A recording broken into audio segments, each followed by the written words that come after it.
o Desseia definiu uma regra que se chama princípio da sombra.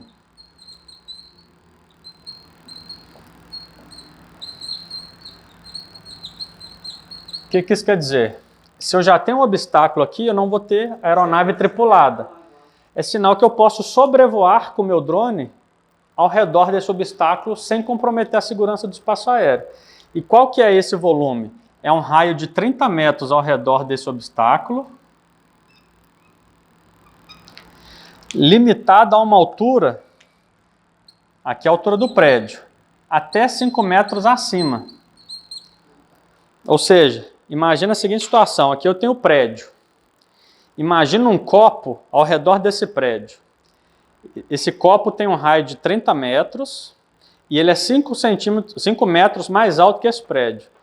Todo esse volume entre o prédio e o copo é uma área livre onde eu posso voar meu drone.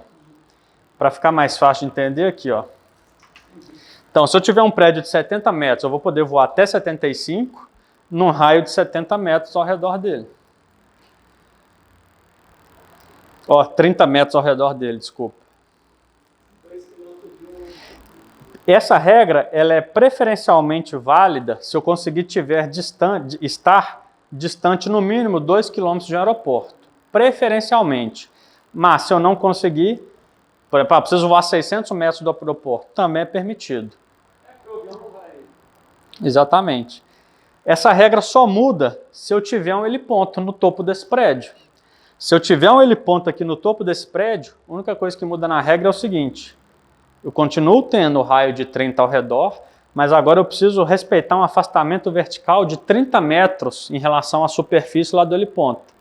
Considerando esse exemplo do prédio de 70 metros, eu poderia voar até 40, para respeitar a diferença de 30 metros em relação ao topo. Se eu tenho um prédio de 80, poderia voar até 50. Beleza? Isso se eu não tiver autorização de quem administra o heliponto. Se eu tiver autorização de quem administra o heliponto, eu posso, inclusive, exceder os 5 metros novamente, que é um ambiente controlado. A gente fez isso recente, por exemplo, quando a gente precisou fazer as inspeções de fachada do hospital da Unimed, com drone. O hospital tem o heliponto. Só que ele não queria que eu inspecionasse só até um determinado andar, ele quer que eu inspecione tudo.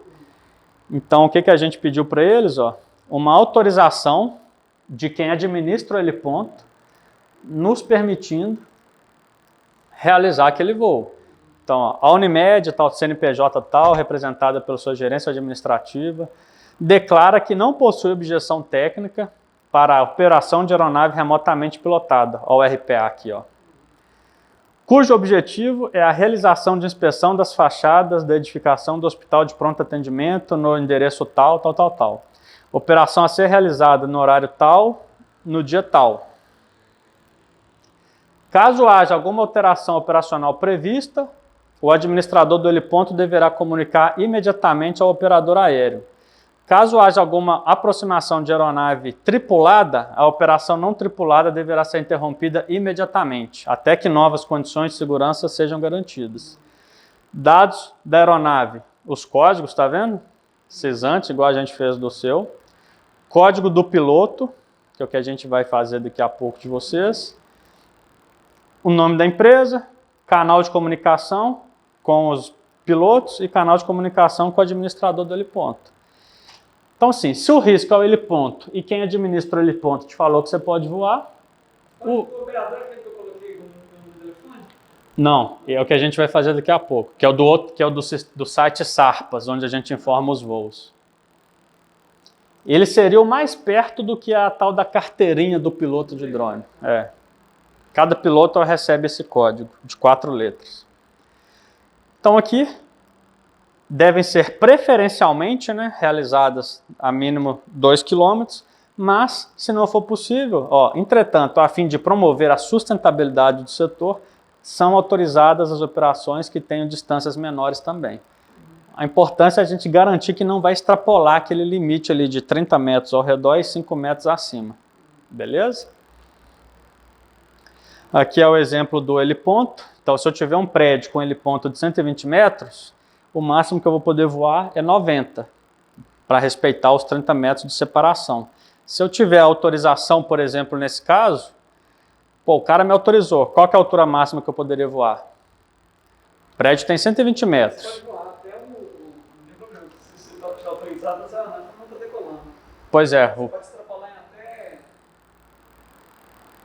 até 30 metros de altura. Não. Bom, em relação a sem ter autorização, né? Mas, por exemplo, ó, o prédio tem 120 metros de altura. Beleza? Se eu não tiver autorização, e aqui tem um heliponto. Se eu não tiver autorização, até 90. Para quê? Para respeitar os 30 metros de afastamento na vertical. Agora, digamos que o cara me deu autorização. Qual que é a altura máxima que eu vou poder voar? Pode botar a altura do prédio mesmo e mais 5 metros. Boa. Poderia chegar então até 125, certo? Só que não. Qual que é a altura máxima que eu posso voar no Brasil? 120. Então, nesse caso, ele está limitado a 120. É uma pegadinha também. Mas seu raciocínio estava certo. Só que como o limite é 120... Você ainda vai estar mudado o teto. É isso aí. Então, você não vai conseguir fazer o quê? Decolar do chão. O que eu poderia fazer é decolar de cima do prédio. Aí, beleza. Fechou?